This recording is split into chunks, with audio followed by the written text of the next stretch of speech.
Peace, peace. Thank you, Deborah. Thank you, BET. Thank you, Nate Parker, Harry, and Debbie Allen for participating in that. Before we get into it, I just want to say, I brought my parents out tonight. I just want to thank them for being here, for teaching me to focus on comprehension over career, that they make sure I learn what the schools were afraid to teach us, and also to thank my amazing wife for changing my life. Now, this award, this is not for me. This is for the real organizers all over the country, the activists, the civil rights attorneys, the struggling parents, the families, the teachers, the students that are realizing that a system built to divide and impoverish and destroy us cannot stand if we do. All right? It's kind of basic mathematics. The more we learn about who we are and how we got here, the more we will mobilize. Now, this is also in particular for the black women, in particular, who have spent their lifetimes dedicated to nurturing everyone before themselves. We can and will do better for you. Now, what we've been doing is looking at the data, and we know that police somehow manage to de-escalate, disarm, and not kill white people every day. So what's going to happen is we are going to have equal rights and justice in our own country, or we will restructure their function and ours.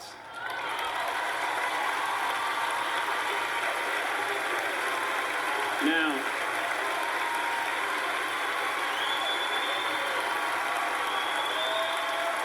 I got more, y'all. Yesterday would have been young Tamir Rice's 14th birthday. So I don't want to hear any more about how far we've come when paid public servants can pull a drive-by on a 12-year-old playing alone in a park in broad daylight, killing him on television and then going home to make a sandwich. Tell Rakia Boyd how it's so much better to live in 2012 than it is to live in 1612 or 1712. Tell that to Eric Garner. Tell that to Sandra Bland. Tell that to Dorian Hunt. Now the thing is, though, all of us in here getting money, that alone isn't going to stop this. All right? Now, dedicating our lives to getting money just to give it right back for someone's brand on our body, when we spent centuries praying with brands on our bodies, and now we pray to get paid for brands on our bodies.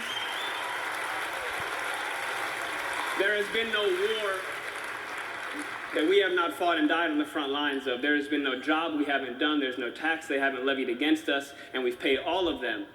But freedom is somehow always conditional here.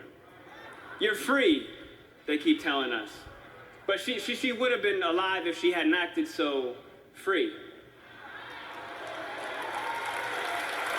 Now, freedom is always coming in the hereafter. But you know what, though? The hereafter is a hustle. We want it now. And let's get a couple things straight. Just a little side note.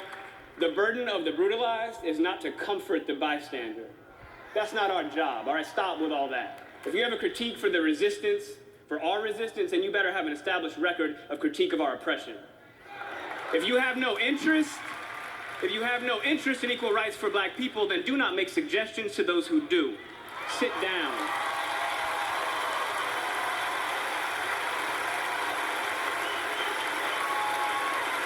We've been floating this country on credit for centuries, yo.